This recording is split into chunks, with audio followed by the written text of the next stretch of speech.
नमस्कार। नमस्कार। मैं शत्रुघ्न वर्मा ग्राम डूड़ा से हूँ और आज हम आए हैं ग्राम सोनचिरैया में आए हैं और हमारे सर जी के खेत में हैं सोनचिरैया में। और आइए जानते हैं कि हम इस धान है HMT धान है उसमें सर जी ने क्रमशः से उपयोग किया है, तो उसी के जुबानी से हम सुनते हैं कि इसमें शुरुआत से क्या क्या चीज़ का उपयोग किया है।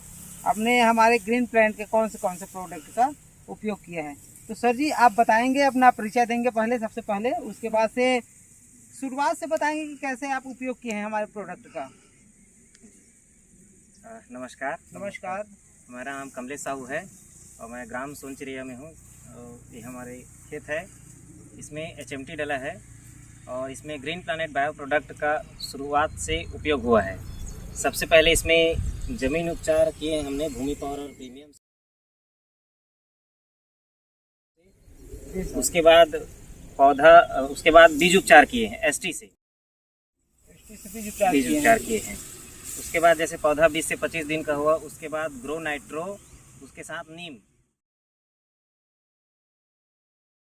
का स्प्रे किए हैं। ठीक है, फर्स्ट राउंड है। उसके बाद सेकंड राउंड में ग्रो नाइट्रो और FC डालें फंगस ना इस कारण से। अब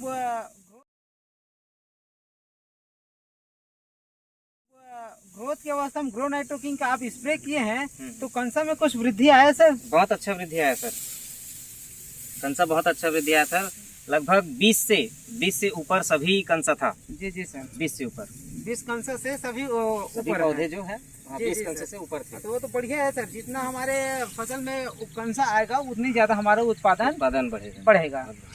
जी सर। उसके बाद फूल फल की अवस्था में ब्लूम के साथ मैंने FC डाला था एक राउंड। उसके बाद ब्लूम के साथ नीम और पेस्टो हिट डाला था। जी सर। और धान तो बहुत बढ़िया दिख रहा है। ब्लूम और आप नाइट्रो किंग डाले तो कैसे रहा सर ब्लूम और नाइट्रो किंग में? बहुत बढ़िया था सर, दाना जबरदस्त आया है, बढ़िया है, दाना भी बढ़िया है और बाली की लंबाई भी बढ़ा हुआ है। हाँ, बढ़िया। क्या है कि ब्लूम और नाइट्रो किंग में आयरन और बोरान का मात्रा ज्यादा रहता है सर, इसलिए क्या है इसमें वजनदार आता है और बाली लंबाई आता है जी। तो देखिए किसान भाइयों, देखिए फसल है सर जी के खेत में है हम लोग, और फसल देखिए, बाली की लंबाई देखिए, बाली की लंबाई भी बढ़िया है। और कम से सर जी लगातार इसमें लगभग 3 वर्ष हो गए हैं लगातार इसमें अपना ग्रीन प्लांट बायोटेक का उपयोग कर रहे हैं। तो किसान भाइयों देखिए जबरदस्त है धान,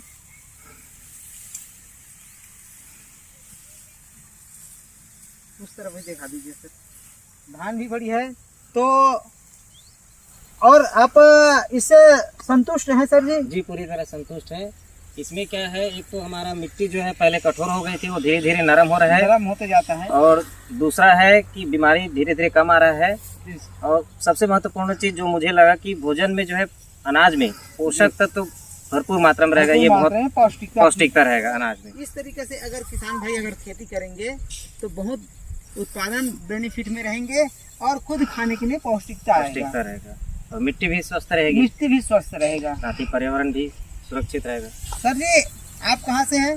मैं ग्राम खपरी कला से, मैं ठाकेश्वर साहू जी। नमस्कार सर, मैं ग्राम खपरी कला से हूँ और यहाँ सर का धान देखने आया हूँ। सर का धान तो बहुत अच्छा लग रहा है, उसके हिसाब से धान बहुत अच्छा है।